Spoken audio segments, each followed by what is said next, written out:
Good morning, friends. Welcome to the ISF. Guys, we are just about to start. So, this session is being conducted from Delhi now. तो आज का session Delhi से हो रहा है, थोड़ा टेक्निकल इशू था. Let's see.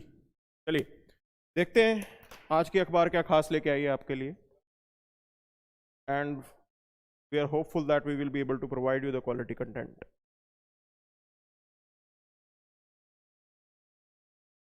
चलिए. So let's start with the wisdom of Aristotle. Now he's saying criticism is something we can avoid easily by saying nothing, doing nothing, and being nothing. Saying nothing, doing nothing, and being nothing. So the major point is this type of living, if we start living like this, is it going to be helpful for us? Is it going to be helpful for us? Okay. तो अगर हम जिंदगी इस तरीके से जी रहे होंगे तो क्या वाकई ये हमें हेल्प करेगा? That you are not saying anything, you are not doing anything, and you in this process you will yourself end up being nothing. So you have to understand one thing here. Criticism is the most important thing when we talk about development. Development as human. Because if you want reforms, then definitely you need someone to question yourself. सबसे पहली चीज है आप पे कोई सवाल उठाएगा that आप में कोई कमी है. सबसे बेसिक चीज यही है ना, पहले हमें पता लगे कि हाँ हम में कमी है. You identify your mistakes, then you look forward to basically improve those things. This is what we have as important role for criticism. And in this process, if you say that no one should criticize you, कि आपको कोई criticise ना करे, तो आप इस process में देखेंगे कि you won't be able to grow as a person. This is part of our life. There will be people who will say multiple things to you. And I would like to bring in the analogy of neem का पत्ता. Neem. Okay. Now, नीम का पत्ता is कड़वा. ठीक है, ये पत्ता कड़वा होता है, बट उसका असर बहुत पॉजिटिव होता है. It has a medical value here. So sometimes criticism is important for us to bring positive things for us. That's the important point here. So never ever shy away if someone is criticizing you. तो कभी भी डरना नहीं है, criticism को positive way में हमें देखना होता है. That's the major point here. Now let's move to the analysis. So in today's session we will be looking into these particular topics. इन सब चीजों को हम लोग आज cover करने वाले हैं. Okay. And on the front page itself there is this tragic news related to that 7 you can say workers, they died because of choking. सांस नहीं आया उनको. Okay. And this happened like while cleaning the edible oil tank. Now I would like to draw this into different way here. I am going to put up a fundamental question over industrial disaster. So when you talk about industrial disaster, there are few things that we have to identify, and those are the very big problems in India.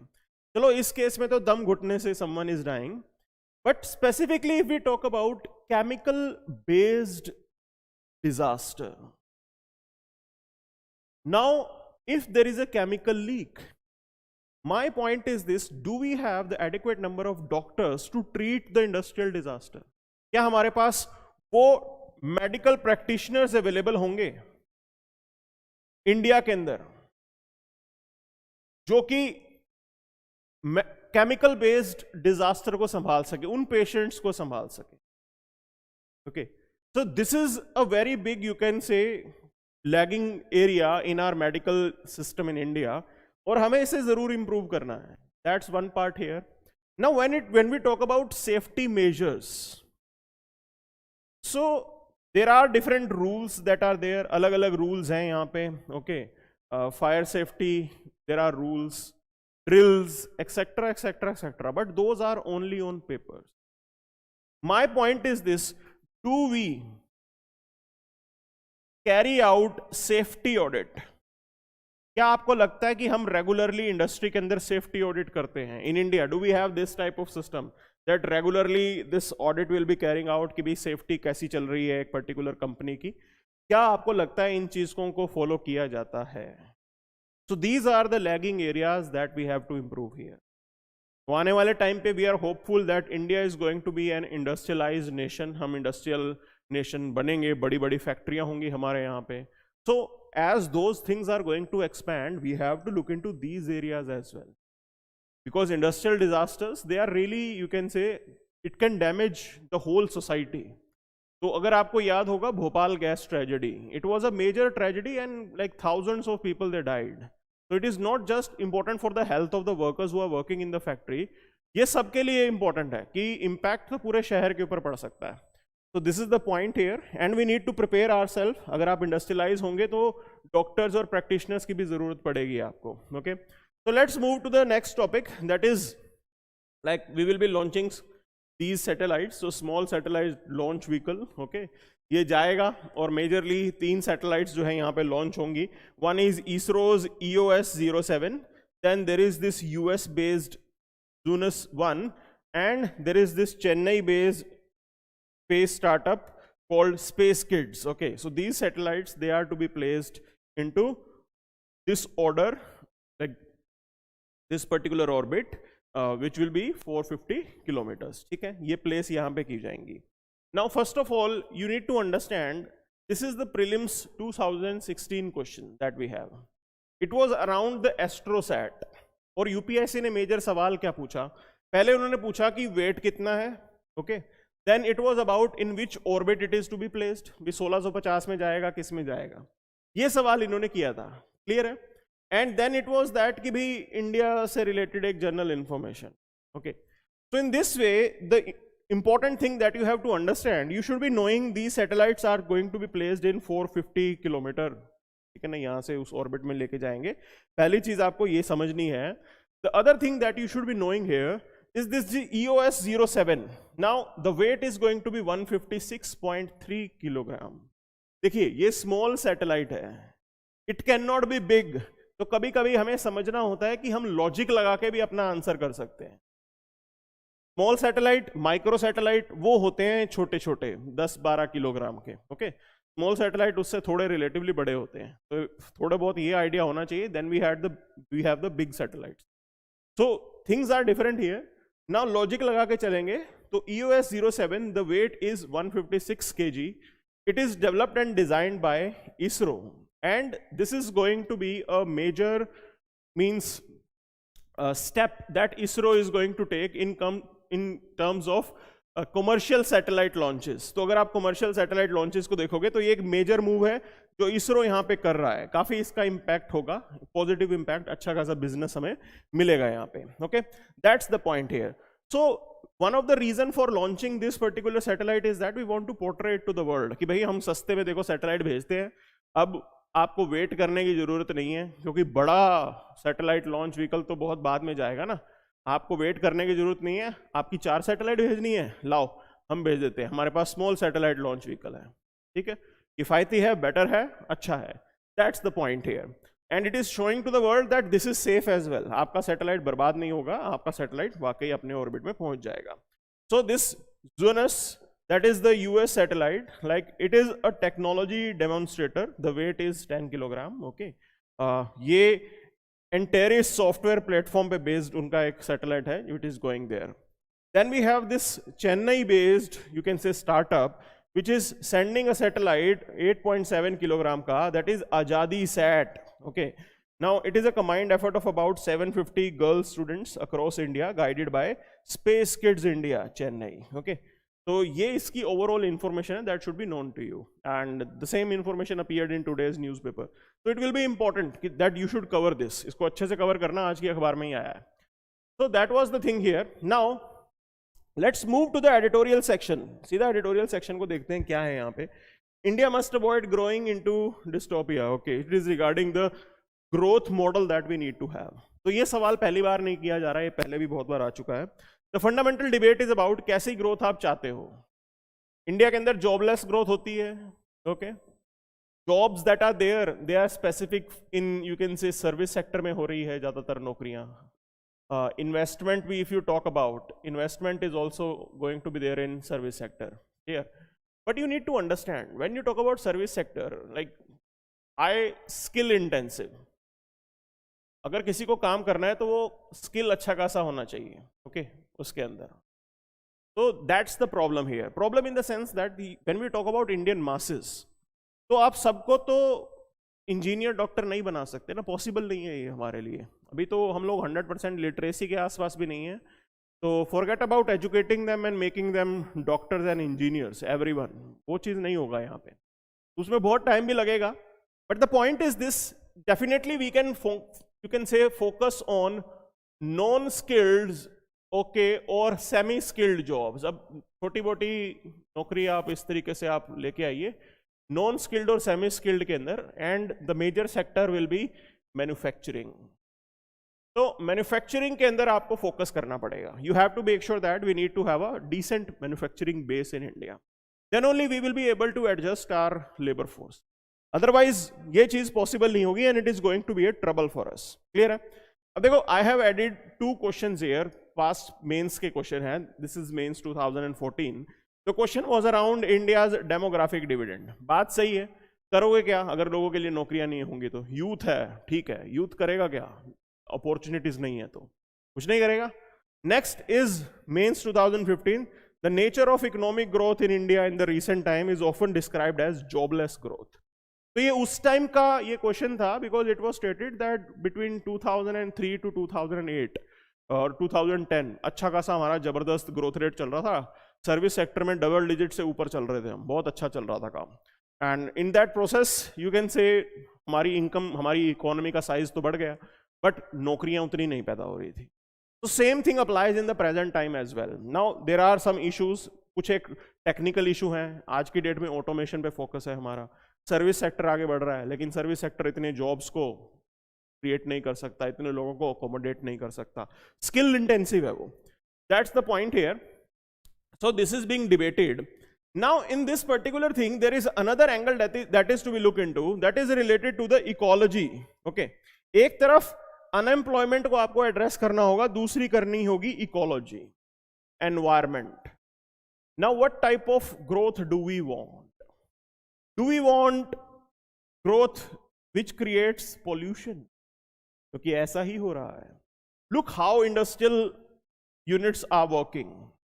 और specifically अगर हम बात करें तो हमारे यहाँ पे water pollution अच्छा खासा है.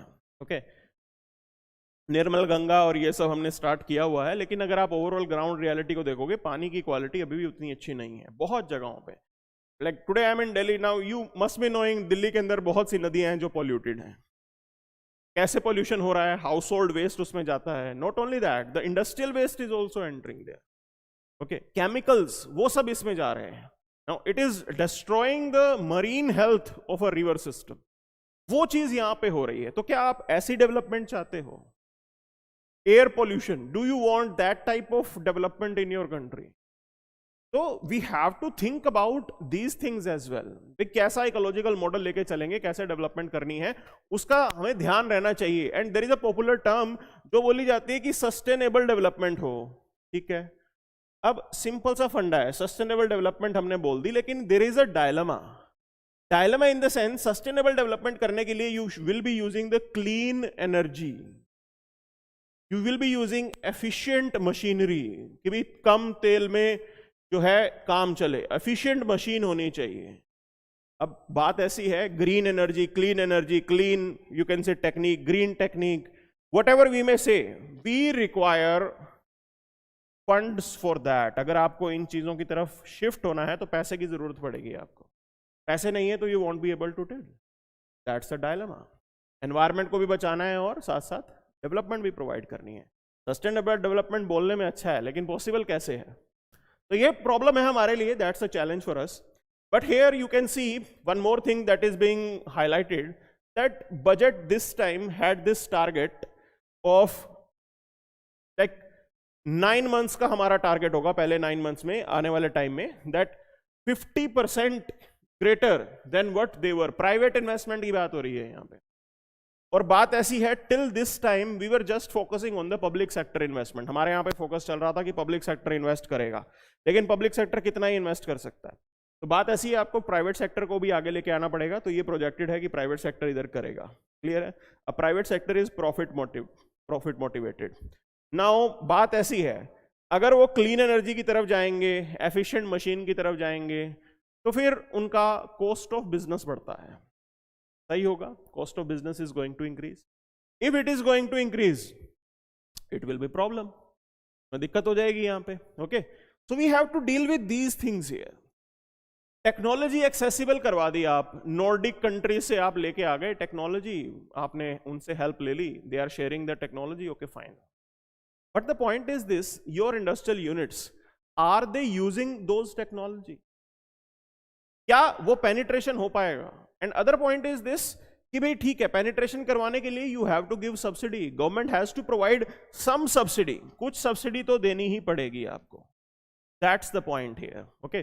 सो whatever goals that we have, अभी हमारे पास ये गोल है कि हमें, like it is projected that by 2035 we are going to be a 10 trillion economy, दुनिया की तीसरी सबसे बड़ी इकोनॉमी होगी India by 2035, so this is the future that we have, but in this particular thing we have to follow the sustainable path, that's the most important thing, बिना उसके हम लोग काफी नुकसान कर लेंगे, so these things were highlighted, okay।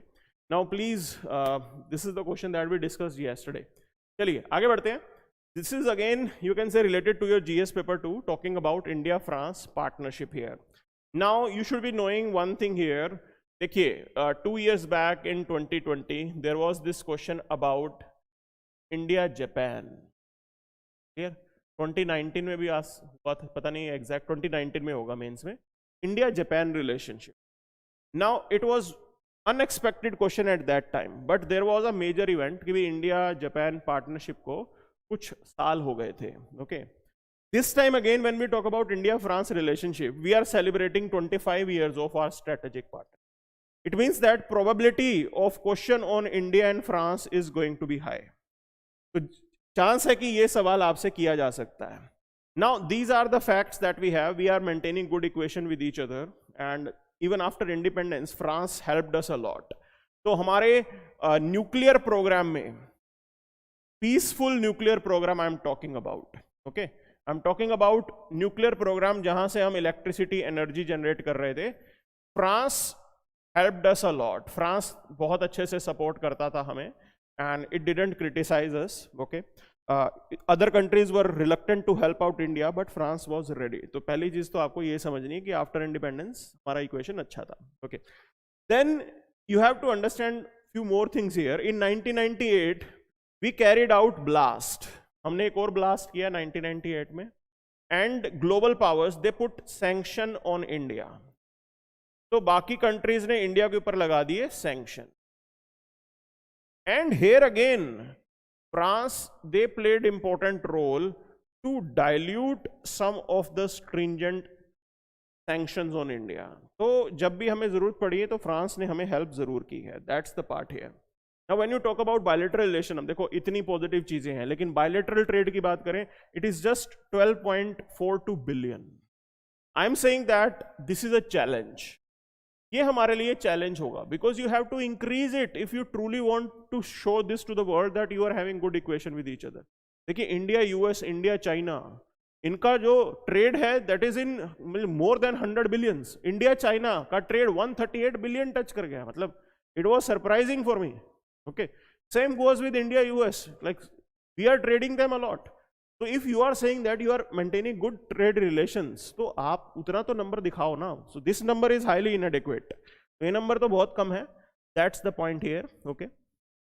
Then you have to understand it is the 11th largest foreign investor in India. Cumulative investment कितना किया है इन्होंने?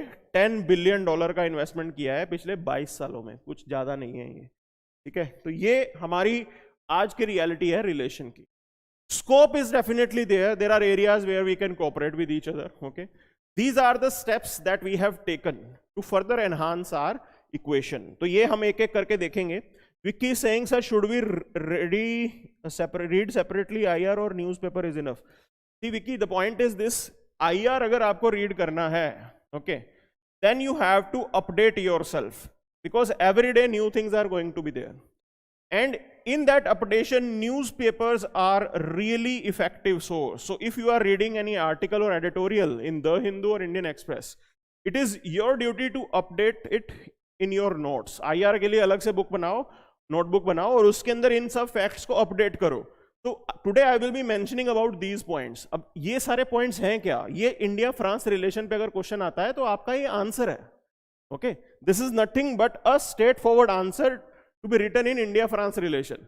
So at present I told you about this thing, critical role in limiting India's isolation, okay, after 1998. And not only that, France supports India's bid as permanent member in United Nations Security Council, as well as India's entry in nuclear supplier group. Clear? दोनों में ही वो हमें support करता है.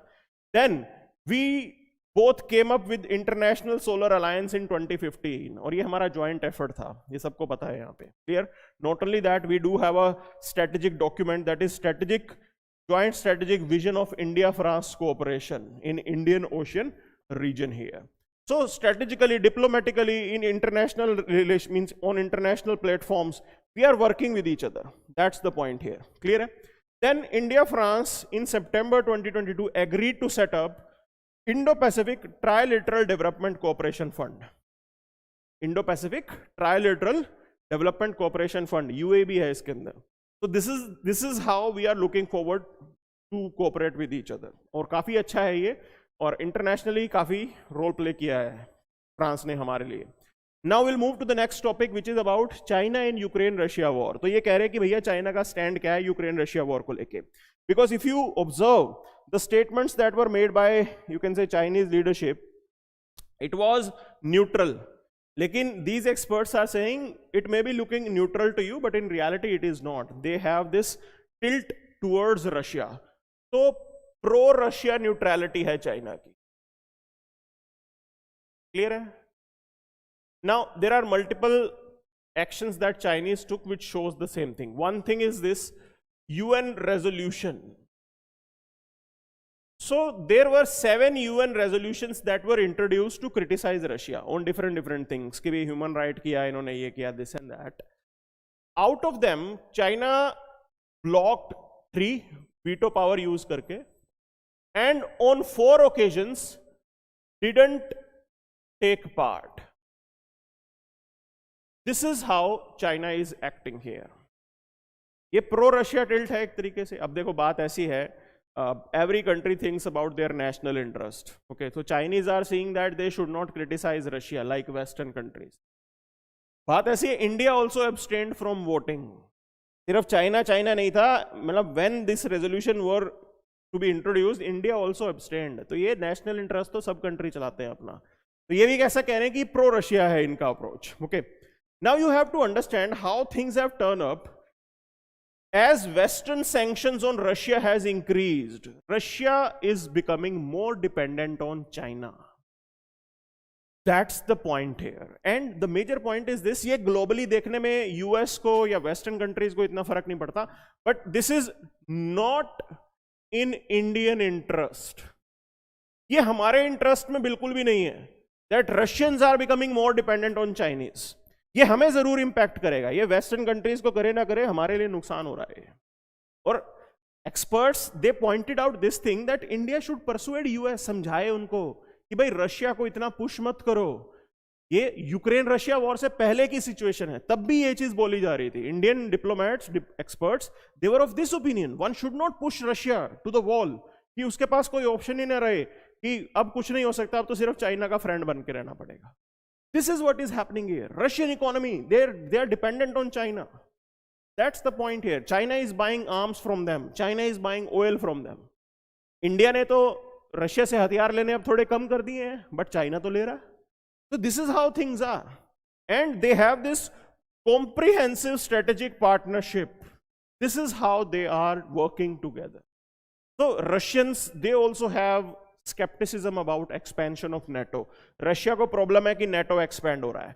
Chinese also criticized NATO expansion. And not only that, they both are of this opinion that US is working for Asian NATO, कि भी एक Asian NATO बनाने की कोशिश US कर रहा है. That's the point here. तो दोनों को ही ये डर है that US is basically trying to contain the interest of Russia and China. And this is not right for us because China हमारा neighbor है और रशिया हमारा फ्रेंड है. तो ये चीज समझनी जरूरी है हमें. Okay, So this is how the present situation is about. तो ये जो support चाइना कर रहा है वो बेसिकली प्रो रशियन सपोर्ट है, there is no doubt about it. Now आज का तो वैसे न्यूज़पेपर पूरा IR आया हुआ है, तो काफी इंटरेस्टिंग कंपोनेंट रहता है इसके अंदर. Now we have this other news, that is India will never abandon the people of Afghanistan. This is what Ajit Doval, our national security advisor, is stating here. See, when you talk about India-Afghanistan relationship, we do maintain historical and special relationship. Indian Bollywood films, they are popular in Afghanistan. They do understand our language. ऐसा भी है वहाँ पे. Okay. So हमारे historical ties हैं. अब से नहीं चल रहा, बहुत पहले से चलता आ रहा है. And I would say that since Indus Valley civilization, we are engaging with the people who are living in that belt. तो ये बात समझना बहुत जरूरी है हमारे लिए. Even during the British time, we were engaging with them. Okay. So this is how scenarios were. Now historical ties, special relationship आपका रहा है, but there are some developments in the present time which are problematic. Development क्या हुई है यहाँ पे? One is Taliban rule. Now Taliban, they were sheltered by ISI. It means that it is going to be relatively pro Pakistan. हर जगह तो दिखता नहीं है, वैसे थोड़े बहुत वो पाकिस्तान की तरफ टिल्ट रहेंगे. Other point is this: India doesn't recognize Taliban government. And this is not just the present time.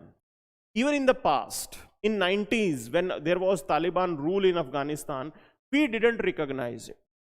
So ये हमारी अब की नहीं है, ये पहले की हमारी इस तरीके की सोच रही है. And it means that if you are not recognizing them, why will they make an effort to maintain good equation with you? आपके साथ क्यों अपने रिलेशन बढ़िया करेंगे वो? सिंपल सा फंडा है. So during this war against terrorism, okay, at that time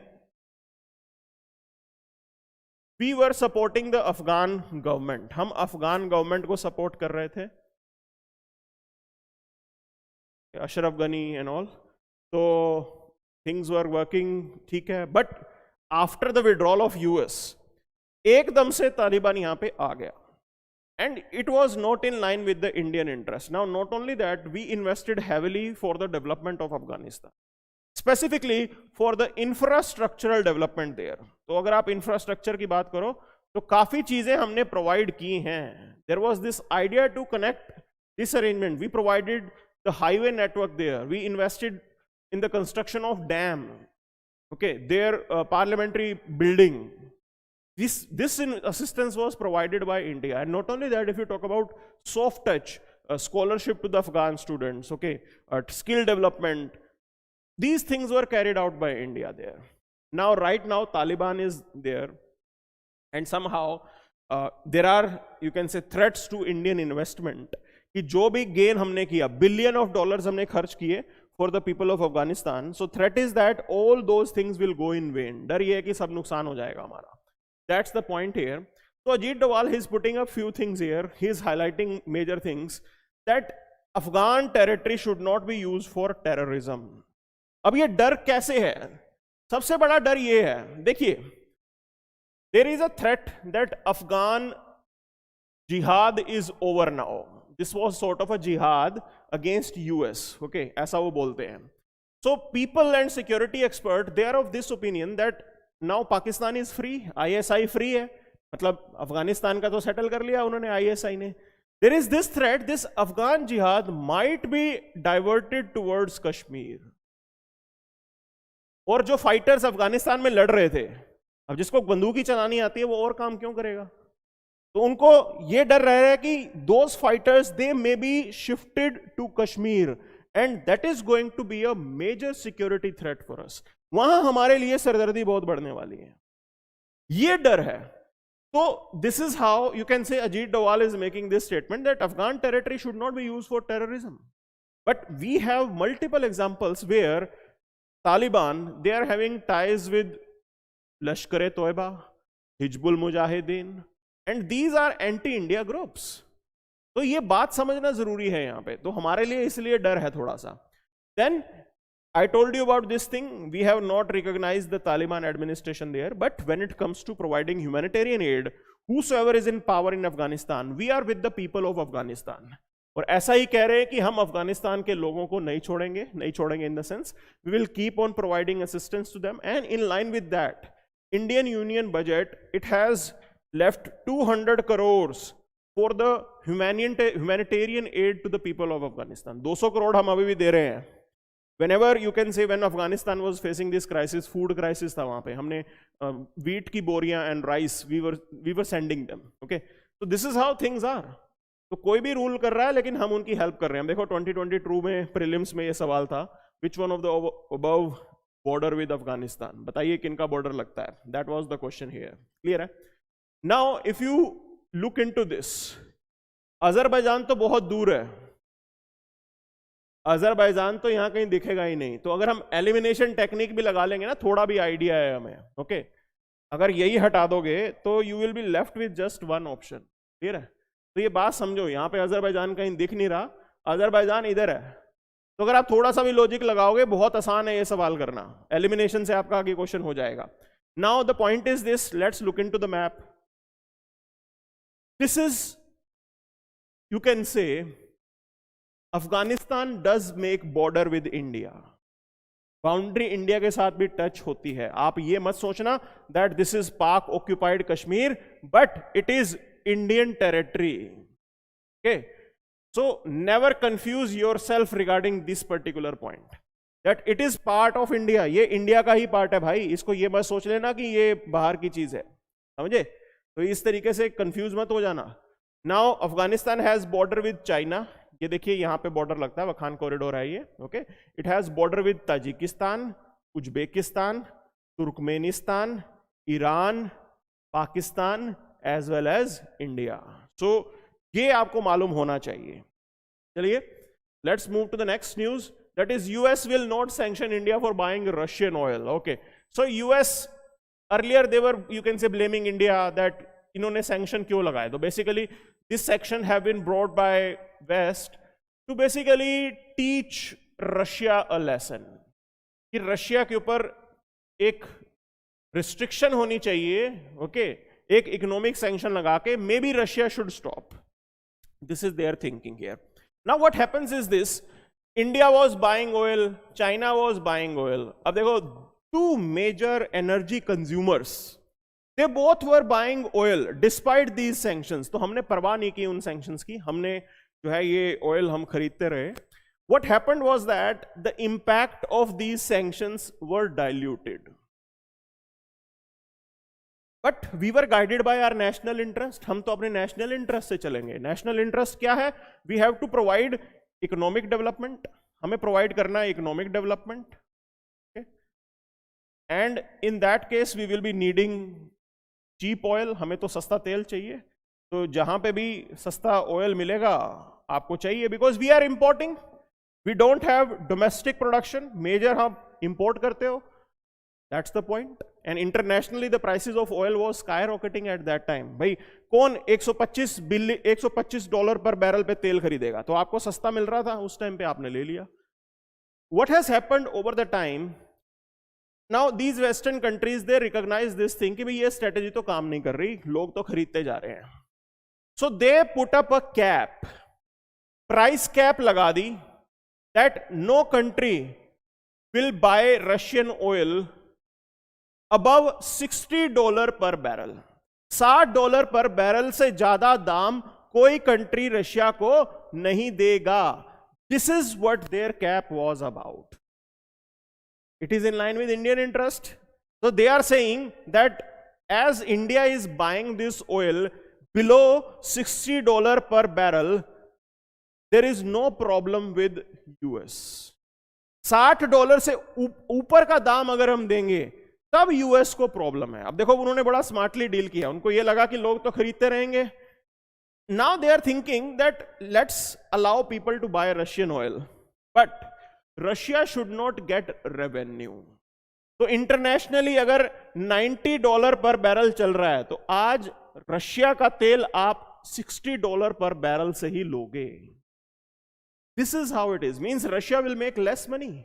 Russia can not sell its oil at the international price, that's the point here.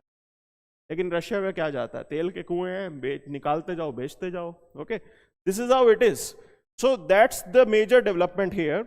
Now I told you about this thing, US के twin goal है, that is ensuring there was enough oil in the market and not giving Russia a premium price. Okay, पहली बात तो enough oil market में होना चाहिए, सब countries की रिक्वायरमेंट है, एसेंशियल एक कमोडिटी है जो हम लोग यूज करते हैं, कोई भी इसके बिना चल नहीं सकता. So this is how things are and this is the US design. Okay, now when we talk about US India relation, always there is this dilemma that we have to deal with. एक dilemma जो है वो हमें अक्सर deal करना पड़ता है कि क्या करें हम, यूएस के ज्यादा करीब जाएं कि रशिया के ज्यादा करीब जाएं. Okay, this is how we have to walk the tight drop. And the best part is this, India has been able to maintain both the relation quite well. तो इंडियन डिप्लोमेट्स को आपको ये जरूर praise करनी पड़ेगी कि when it comes to balancing the equation that we are having with, you can say US और Russia, और अगर वेस्ट एशिया की बात करें सऊदी अरेबिया, ईरान, तो हम दोनों के साथ सही काम कर लेते हैं. हमारी एक्सपर्टीज है इस चीज को लेके. That's the point here we are able to maintain good equation with both of them. Clear है? This is how it is. Now there is this statistics in front of you that there are latest figures. Okay, import that we are having from Russia, there is a 3-fold jump. मतलब आज आपके date आप every day you are importing 1.27 million barrel per day. ये हम Russia से लेके आ रहे हैं 1.27 million barrel per day. Now in the past Russia used to be the 17th biggest oil supplier, but today it accounts for 28% of India's oil import. It is the largest and the biggest oil supplier to India at present. So this is the new factual equation that should be known to you. ये आपको अच्छे से मालूम होना चाहिए कि आज के डेट के फैक्ट्स क्या हैं. Now where you will be using this fact? Okay, where to use? So definitely if there is a question on India Russia, it can be used. यहाँ पे आप यूज करोगे because it is one such area which is going to increase our bilateral trade. हमारा bilateral trade यहाँ से काफी बढ़ेगा. ठीक है, and we both had this target to take India Russia bilateral trade to more than $25 billion. भाई कुछ एक सालों में हमें 25 बिलियन से ज्यादा का करना है, वो हमारा टारगेट था. Prior to this Ukraine Russia war our bilateral trade war somewhere around 11 billion, $11 billion के आसपास का आपका बायलैटरल था. आपने टारगेट रखा कि 25 बिलियन करना है कुछ सालों में. So this is in line with that. Oil trade एक अच्छी चीज है if we are thinking of this thing in a long term. Now let's move to this particular news. Bullet train project tunnel to bypass mangroves will raise the cost to 10,000 crore. This is what it is pointing out. अब बात ऐसी है, mangroves बचाने हैं या फिर coast बचानी है. This is the dilemma.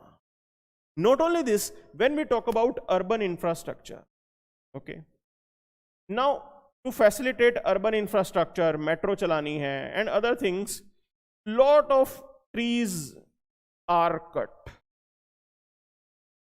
We do have developed this technique of translocation. आज की डेट में ट्रांसलोकेशन हो जाता है ट्रीज का. पूरे के पूरे पेड़ को आप उखाड़ के लेके जाते हो, दूसरी जगह कहीं डाल देते हो. Now the point is this might not be possible with mangroves.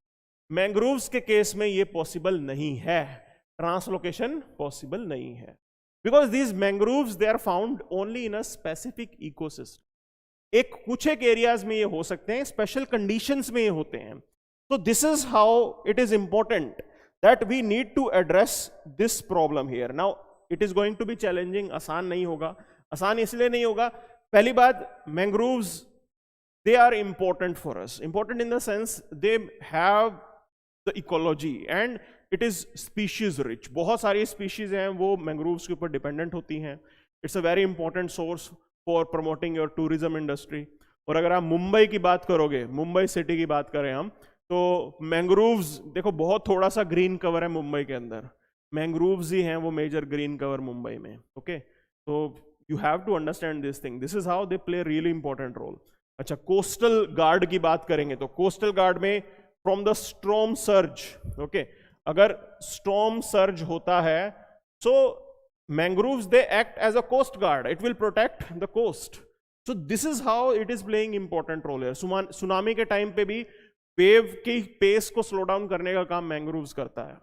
तो हमारे लिए इंपॉर्टेंट तो बहुत है ये, लेकिन infrastructure भी important है, and just think about it, 10,000 crore additional. Okay, so these are tough decisions that we have to take. Now what should be done here? First of all, you have to study about the alternatives. Alternatives आपको ढूंढने पड़ेंगे. If there will be no other choice than this, then I think, in my opinion, you should talk about preserving the nature. Nature को बचाना ज्यादा जरूरी है. Spend additional 10,000 crore. That's the point here. Because the natural wealth, money you can again make. पैसा तो आप कमा लोगे, लेकिन वो मैंग्रोव्स वहां से अगर हट गए, they will be completely gone. That's the point here. So we need to think about these things. थोड़ी इन चीजों को लेके हमें सोचना होता है. These decisions are quite tough. थोड़े difficult भी होते हैं ये decision. Okay. So we need to be focusing on these areas. अब बात करते हैं क्या कुछ बच तो नहीं गया हमारा. Okay. So we will be looking into other things here. एक minute. Just give me 1 minute here.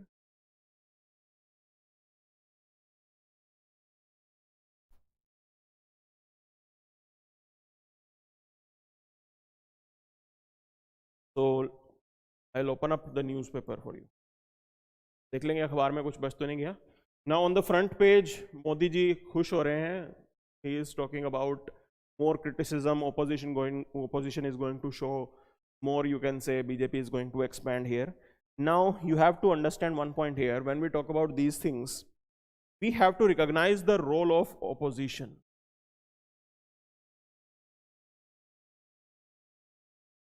देखिए, डेमोक्रेसी में, and specifically if we talk about constitutionalism, it is important that we should limit the government. Government should not be free, you can say, they should not be without any restriction, because there are chances that if you are freeing the government, then it may impact your interest as a citizen.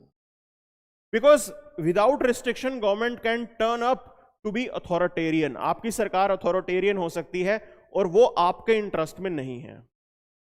Opposition plays important role in terms of limiting the government, in terms of carrying out constructive criticism. तो यहां पे parliament का काम क्या है?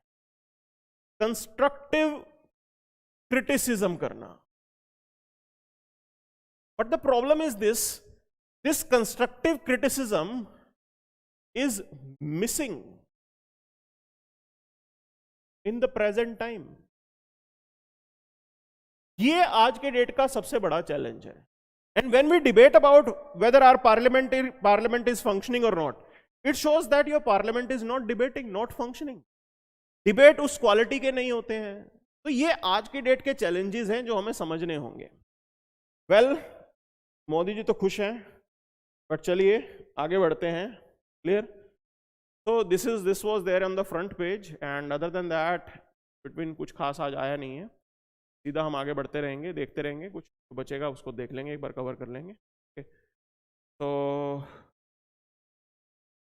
Delhi civic body proposes new date for mayoral poll. Okay. See, this is how it's a problematic part कि आप अब तक जो है मेयर का इलेक्शन या सिलेक्शन नहीं कर पाए हैं. तो ये बहुत समस्या की चीज़ है. Okay. And it shows the sad state of governance at the local level. इसीलिए local governance कभी अच्छा हो नहीं पाता. We have covered those things. इसको कवर कर लिया है हमने. Okay. तो कांग्रेस में इलेक्शन होने चाहिए कि नहीं होने चाहिए. अब now I would take it in a different way. I will discuss about intra party democracy. हम बात करते हैं इंट्रा पार्टी डेमोक्रेसी की. Okay. Now the point is this: if these parties, political parties, they are failing to maintain democracy within their operation, अगर वो अपने operation, अपने functioning में democracy नहीं ला सकते, how will you expect them to come up with democracy or will uphold the democratic interests of the people in their operations? अगर वो सरकार बनाते हैं तो कैसे डेमोक्रेटिक होंगे वो? तो सबसे जरूरी चीज समझनी है ना, जो पार्टी खुद डेमोक्रेटिक नहीं है. Okay. Then we have seen how families they are you can say there, अब it is not just for the in the Congress party, India के अंदर सब पार्टियों में आ जाते, फैमिलीज हैं, डायनेस्टीज हैं, they are working, okay. So these are the problematic things, but now they are debating कि भी कांग्रेस वर्किंग कमेटी में डेमोक्रेटिक सिस्टम से इलेक्शन होना चाहिए कि नहीं होना चाहिए. बिल्कुल होना चाहिए, no one will say that कि नहीं होना चाहिए भाई. इंट्रा पार्टी डेमोक्रेसी तो बहुत ज़रूरी है, तभी तो आप देश में डेमोक्रेसी की बात करोगे, okay. That's the point here. अब आगे बढ़ते हैं. Like we have covered this Ukraine Russia वाला थिंग भी, चाइना क्या कर रहा है.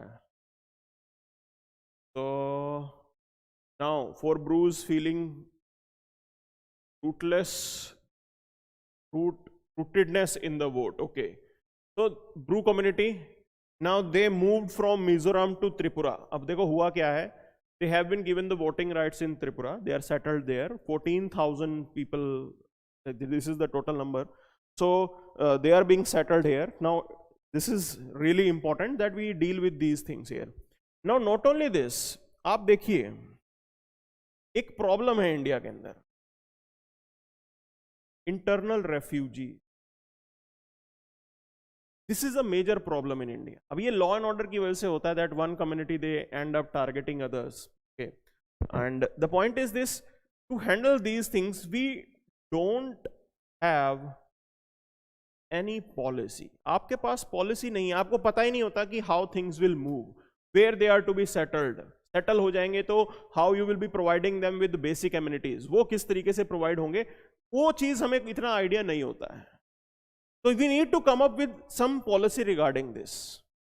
माइग्रेंट्स की पॉलिसी आपको लेके आनी पड़ेगी. First of all you have to make sure that ऐसी सिचुएशन ही ना बने. That's the major logic here, okay. So this is the point that we have to understand. Now will move to the next. आगे बढ़ते हैं. तो supreme court collegium recommended 5 new justices to high court, okay. We have covered that. आगे बढ़ रहे हैं. तो again political debates are going on, okay. बात ऐसी है, अडानी का इशू उठा रहे हैं, लेकिन गवर्नमेंट बिल्कुल साइलेंट है, और ठीक भी है, ये तो कमर्शियल मैटर है ना, उसमें सरकार क्या बोले, ओके. दैट्स द पॉइंट है. And we have covered this thing, को कवर कर लिया हमने, okay. And major things have been covered. अब देखो ये Chinese military behind the aerial surveillance, और चाइना वापस जवाब दे रहा है कि हमने नहीं किया, this and that, mud slinging, it goes on. Internationally भी यही चलता रहता है. So this is what we have for today session, and these things like you can cover on your own. Revenue secretary rules out GST rail, मतलब rate structuring. तो अभी तक कुछ भी इस टाइप की बात नहीं थी, क्योंकि there was this news that like government finance minister में cut down the GST on few things, लेकिन अभी कुछ भी इस चीज की बात नहीं हो रही है. So this is what we have for today's session then. That's it for the day then. Thank you very much. Please do stay connected with us. Thank you.